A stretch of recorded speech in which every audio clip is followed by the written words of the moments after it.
दिल्ली में कोरोना के केसेस लगातार कम हो रहे हैं और ये सब दिल्ली के अपने 2 करोड़ लोगों की मेहनत का नतीजा है कि हम लोगों ने 1 महीने के अंदर दिल्ली में इस दूसरी वेव को इसके ऊपर भी काबू पा लिया है। दिल्ली के लोगों ने मिलके पिछले 24 घंटे में लगभग 1.5% संक्रमण दर आया है और लगभग 1100 के करीब केस आए हैं और धीरे धीरे रोज़ केस कम हो रहे हैं, संक्रमण दर भी कम हो रही है।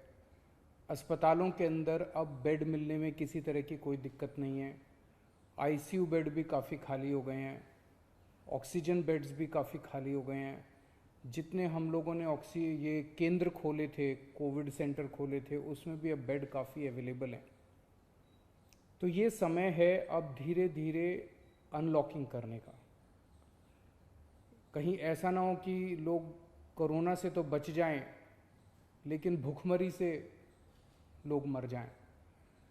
तो अपने को बैलेंस बना के चलना है कि एक तरफ कोरोना को भी कंट्रोल करना है और एक तरफ आर्थिक गतिविधियों को, इकोनॉमिक एक्टिविटीज़ को भी साथ साथ कोशिश करनी है, जहाँ जहाँ जितना बन सके उतना अलाउ किया जाए।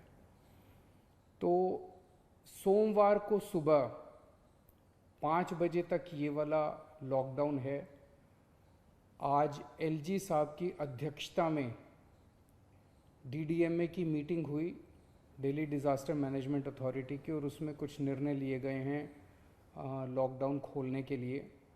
तो सबसे पहली चीज़ तो ये कि अब धीरे धीरे लॉकडाउन खोलने की प्रक्रिया चालू कर रहे हैं। बड़ी मेहनत से, बड़ी मुश्किल से